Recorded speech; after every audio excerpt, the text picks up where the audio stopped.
À part les quelques vêtements qu'il porte sur lui, Ali Al-Nemid, 50 ans, n'a plus rien. La semaine dernière, avec sa femme, il a dû fuir dans l'urgence son village de Sarja, alors pilonné par les bombes du régime. Ce qui s'est passé partout, de la destruction, des flammes, j'ai du mal à décrire, c'était étrange. Il y avait des avions militaires, des bruits d'hélices, tout ça. Ils ne faisaient pas la différence entre les civils et les autres. Selon l'ONU, ces bombardements dans la province d'Idlib, ultime fief des rebelles syriens, ont déjà fait 30 000 déplacés, parmi eux Mamdou Abou al-Saoud.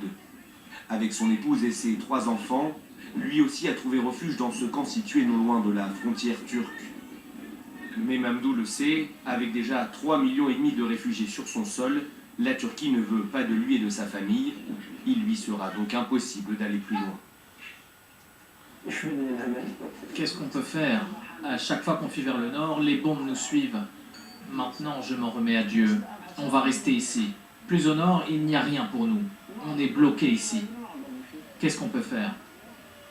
Plus les jours passent, plus l'offensive d'ampleur des forces syriennes et russes se rapproche. L'ONU craint la pire catastrophe humanitaire du XXIe siècle et assure que 800 000 personnes pourraient potentiellement être déplacées.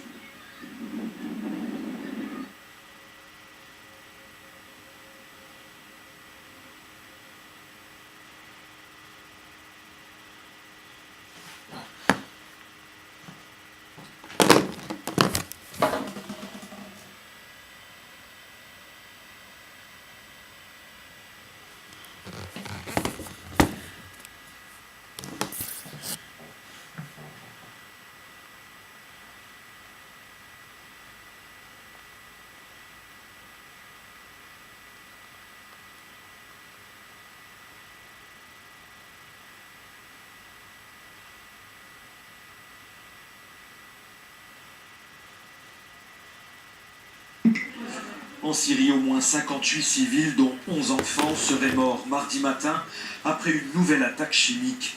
La coalition nationale syrienne accuse le régime de Damas d'être à l'origine de cette attaque survenue dans la région rebelle d'Idlib, au nord-ouest du pays. Selon plusieurs sources, des dizaines d'habitants souffriraient de problèmes respiratoires. Une réunion d'urgence du Conseil de sécurité des Nations Unies a été demandée.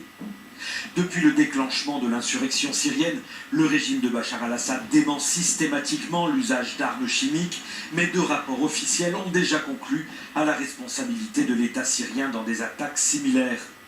Parallèlement à ce raid, Damas a poursuivi mardi son offensive près de Hama, au sud d'Idlib, une véritable escalade. Plus de 70 bombardements ont été enregistrés dans ce secteur contrôlé par plusieurs groupes islamistes.